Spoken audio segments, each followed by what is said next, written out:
President Trump attended the NATO summit today and secured a massive victory for the American people and the American taxpayer. But before we get to that, my name is Blake Cresses and this is Trending Politics. Be sure to like, comment, subscribe, and hit that bell to stay up to date with all sorts of political news. So, alongside Secretary of State Marco Rubio and Secretary of Defense Pete Hegseth, President Trump flew to the Netherlands and commingled with our European and Canadian allies during this NATO summit, and in the process struck a massive deal, getting our allies to agree to increase their defense spending from a mere 2% of their GDP all the way up to 5% of their GDP.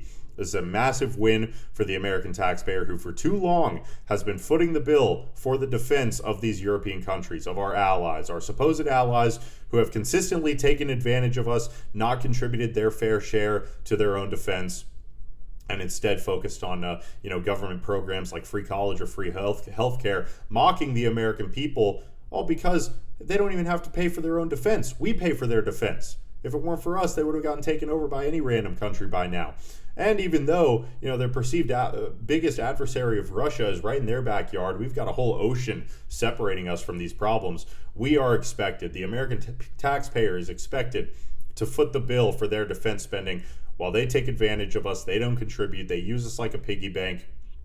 It's a whole terrible situation, but we're striking this deal that Trump has been working on since early into his first term. Biden completely abandoned it because, of course, he's not going to hold any other country accountable. He's just going to siphon off of the American taxpayer just like they do, because it's always America last with these people. President Trump is the only one who will put America first. That's why he got elected in the first place. A lot of these international agreements, not just with defense like with NATO, but also with these trade deals and all these other countries tariffing the hell out of us while we're expected to uphold the principles of free trade.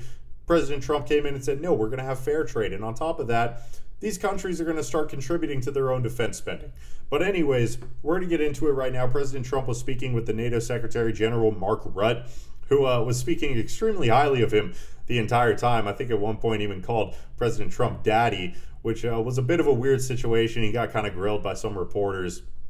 Just a tiny bit strange, but a little bit endearing too. I mean, this guy was speaking very highly of our president, as he should, because America is NATO. At the end of the day, that's what it is. We fund it, we run it. We're the superpower who defends all these other countries.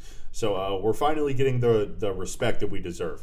So we're going to watch this right now. Numbers were with them, and they have very big things to announce today. I don't know if you've taken the vote or you're going to take the vote, but I've been asking them to go up to 5% for a number of years, and they're going up to 5%, and that's a big, from 2%. And a lot of people didn't even pay the 2%.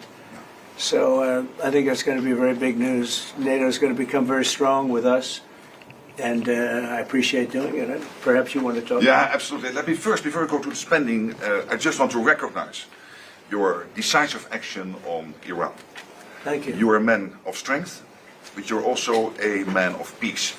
And the fact that you are now also successful in getting this ceasefire done between Israel and Iran, I really want to commend you for that. Thank you very much. And I think this is important for the whole world. Then on spending, it's absolutely true. I want to state here, without President Trump, this would not have happened. In 3 stages. When you became president in 2016, 2017, you forced Europeans and Canadians to pay more. At this moment, the result of that phase is 1 trillion extra aggregate defense spending by the Canadians and the Europeans. Then came phase 2, when you became president in January last year. Phase 2 is that all the countries not yet on 2% have now committed to the 2%. This is the old goal from Wales in 2014. 7 were not on 2%, some were saying somewhere in the 2030s. Now this year, all of them, including Canada, including Italy, including Belgium, they have all now committed to the 2%.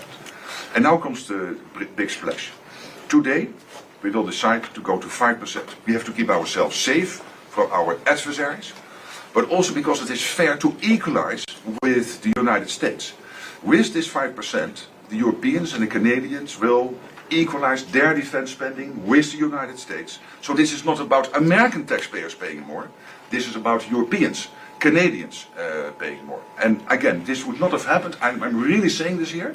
And some people might criticize me, but then when I speak with them, they all say, yes, you're right. This would not have happened if you would not have been elected in 2016 and re-elected last year and back into office in January. So I want to thank you. Well, thank you very much. It's a great victory for everybody, I think, and we will be equalized very shortly, and that's the way it has to be. It's going to be a lot of money too, a lot of defense. It's trillions extra. Yeah, Trillions. and we have a great relationship, and we've had a great relationship from the beginning. Highly respected man, and yeah, we appreciate you being here too, everybody. We really do. We have a tremendous group of people on my left and a tremendous group of people on my right. They might be even better than my people. I don't know. Let's have a fight. Sure. Let's figure it out. Anyway, but we appreciate it, and we've had a tremendous relationship, Mark and I, and we've really worked on this subject for a long time. And when Biden was here, it just died like everything else died. And now it's you're going to take, I guess, a vote today, right? Absolutely. Today we will decide unanimously to do this. That's my absolute conviction. So we can't talk about it until the vote's taken, because sometimes, you know, strange things happen with those. But I think you're going to. I'm not too worried. I think you're going to do very well. Everyone's very happy about it. Go ahead. Yes, Mr. President. How is the Iran? Very nice. So he goes on to take some questions from reporters, largely regarding the Iran ceasefire, which we've covered in other videos. Another major victory from President Trump, the greatest leader of our time.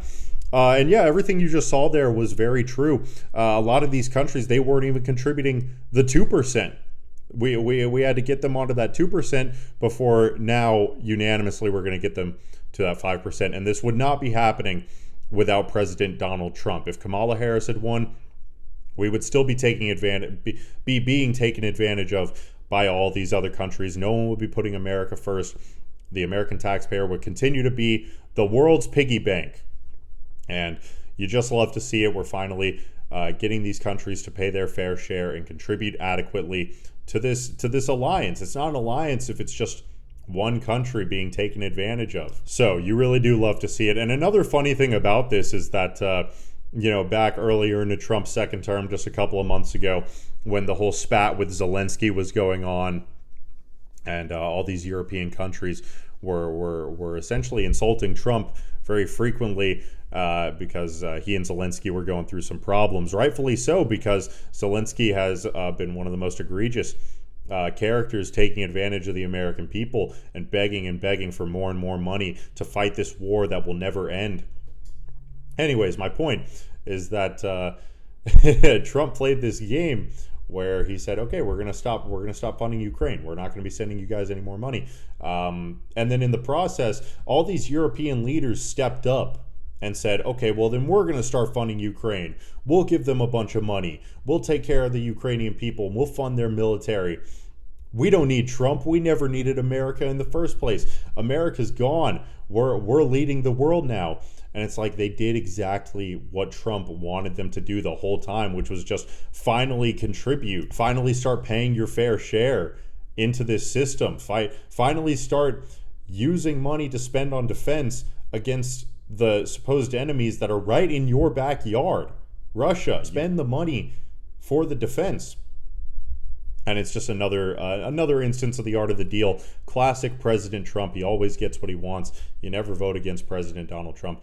And they were acting very smug, in both a European and a liberal way about it, about the fact that, we don't need President Trump.